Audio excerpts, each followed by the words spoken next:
Hello everyone, Shinto Bean here playing some more Warhammer Combat Cards Campaign Mode. For this match we're going to be playing the Siege of Castellax, running Orcs against Chaos in a 150 point boarding actions campaign. I normally don't really like boarding actions because it severely limits your card pool to just a few infantry units, and it's just not really as interesting as the other game modes, but on the plus side it does give you a chance to use some cards that normally never see the light of day. So there are a few decent options that you could use. I could just show you some of the decks I have here. So with Ghazgkhull Thraka, he's a solid choice. You can run a few of the endless bodyguards that will power up everything else in your deck. Boss Nikra is also very strong. You can use two of the target acquired bodyguards. Ed Zappa is also very good. You can get a lot of value out of his Psionic Blast because the damage will be doubled from that every turn. Captain Badrock is not so good here because the bodyguards you have available don't really have much ranged attack, so you're not going to make very good use of his special rule.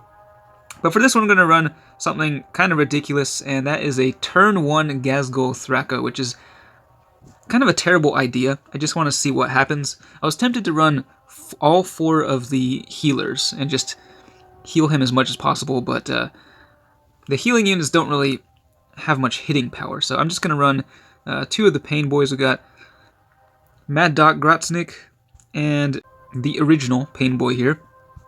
And then we got the War Boss here with Inspiring Presence. This guy serves as a good second in command to just stick on the field at the same time as Ghazgkhull Thraka to inspire him up and cause him to deal more damage. And then we just got one tanky boy, the Big Mech in Mega Armor, to go along for the ride. So let's go ahead and deploy here at level 9 and see how this goes. Alright, we are up against Abaddon.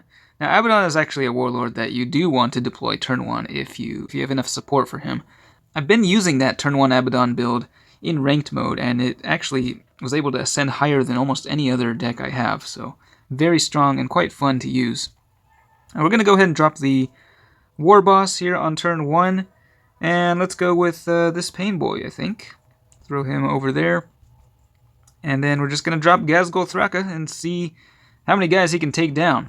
They do have this Death Blow dude in the center, but old Ghaz has Fear, so that's going to mitigate a lot of that damage there. Another thing about Ghazgkhull Thraka, the reason you don't want to deploy him turn 1 is because his special rule increases his melee attack every time you kill an enemy, so normally you want to deploy him after he's gotten a buff to his melee stats so that his initial Furious Charge will deal even more damage, but we're just going to see how this goes here.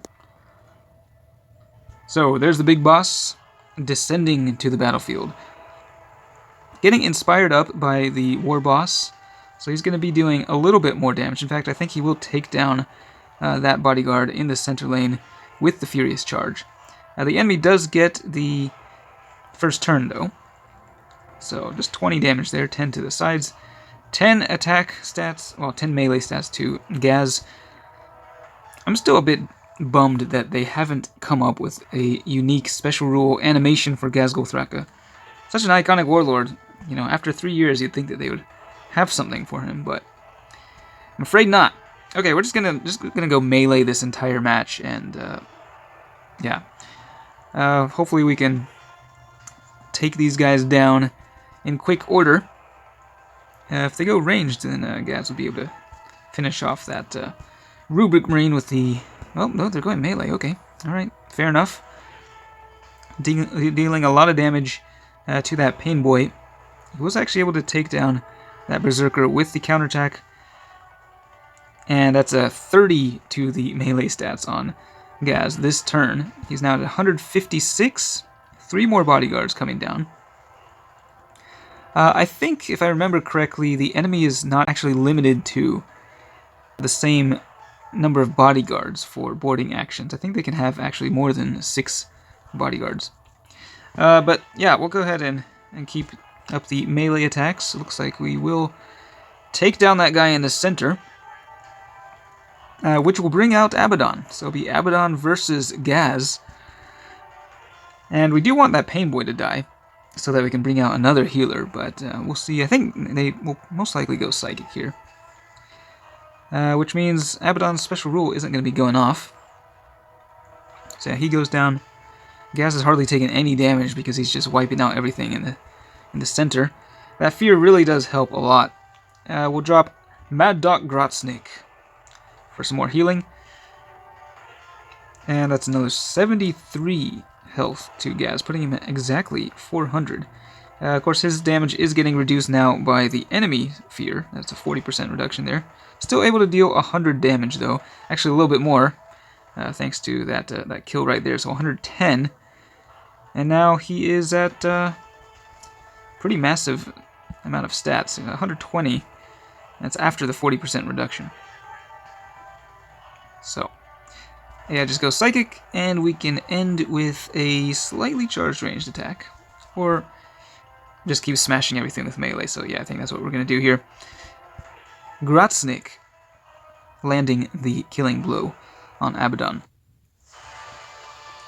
So yeah, that actually worked out pretty well. Ghaz, again, hardly takes any damage because of the fear. The healing can just keep him topped up, and then he can just smash away with that massive melee attack, clear out bodyguards in pretty quick order. The Inspiring Presence also does help quite a bit from that war boss, so if you can keep him alive, that's an added bonus. So, better than expected. I still think Snickrod is probably stronger, though. Yeah, making use of that double damage can be pretty brutal. So if you don't have Ghaz at a very high level, I would not recommend this build. Later this week, I have an exploration campaign coming up, and rumor has it that we'll be getting that new Supreme Commander Warlord, Guilliman, who I think we can play as, and even add to our collection, finally. So that is definitely something to look forward to. Keep an eye out for the next video, but that's it for this one. Thanks for watching, and I will see you next time.